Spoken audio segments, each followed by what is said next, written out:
So moving along, we'd like to go now to William Devane. Will, are you here? Yeah. Will was involved. He discovered a cannabinoid receptor and is involved in scientific research. He's American, so be gentle.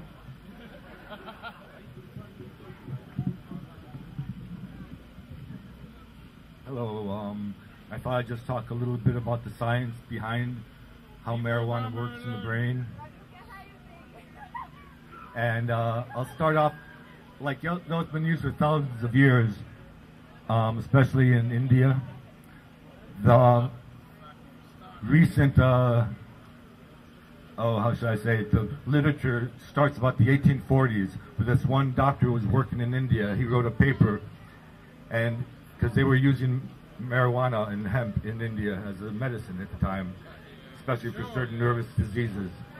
So he did some experiments using dogs and small children, and he determined that it seemed to be a relatively safe drug, you know, and which Paul had mentioned earlier, there is no lethal dose of cannabis, unlike cocaine or nicotine even, or alcohol.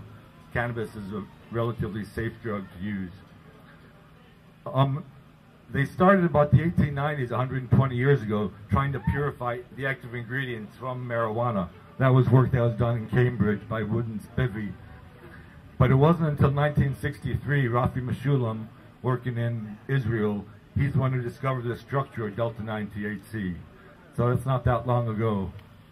And then in 1988, working as a doctoral student in Olin Howard's laboratory in St. Louis University, that's where I discovered the receptor for marijuana.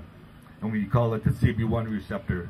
And since then, the receptor was cloned like 2 years later, even before any opiate receptors were cloned. And 25 years ago, there might have been 20 labs working on cannabis research, but now there's well over 1,000. So there is actually a lot of support from the governments looking into how cannabis works in the brain. Any questions? Where can we buy some?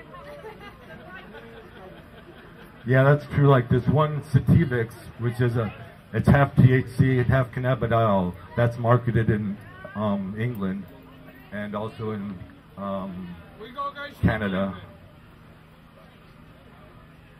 What does it mean? You know, What does that mean? Well, you have a natural pathway. I also discovered anandamide. I named it Ananda from the Sanskrit word for bliss.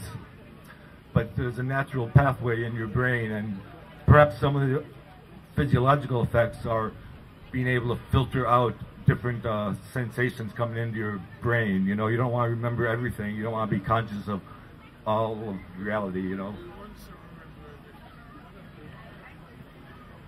But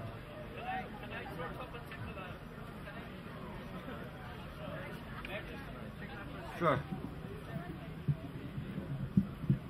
On that point, what one of my neurologists told me was that what they think may have happened with the cannabis when I took it is that it released the spasticity of my nervous system connecting to the muscles, and it took away the cramps, and it allowed the muscles to relax because I had a chemical reaction from the cannabis in the nervous system that transferred down to the muscular system and therefore allowed the muscles to relax. And therefore it allowed me to do this.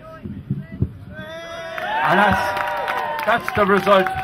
And I can tell you for a positive fact that I have taken absolutely nothing else. No medication whatsoever, because neurology is very, very honest. It says that it doesn't have any treatment. So the only thing I took was cannabis.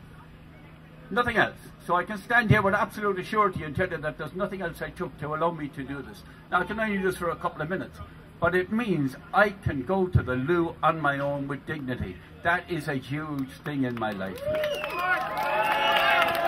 So that's the chemical reaction. The receptors in your brain, the SSRIs, etc., etc., they're inhibited. The cannabis released the inhibition and allowed the muscles to function to a slight degree again.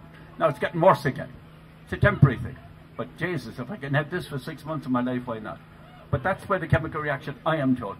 Just to reinforce your point, sir, I've asked the neurologists that are dealing with me to send out a European investigation, and that investigation is taking place right now within European Neurology to look into cannabis and the whole issue around motor neuron disease. So there are people looking at this, yeah. Thank you, Don. Thanks, Will. That was great. I hope you're all taking notes because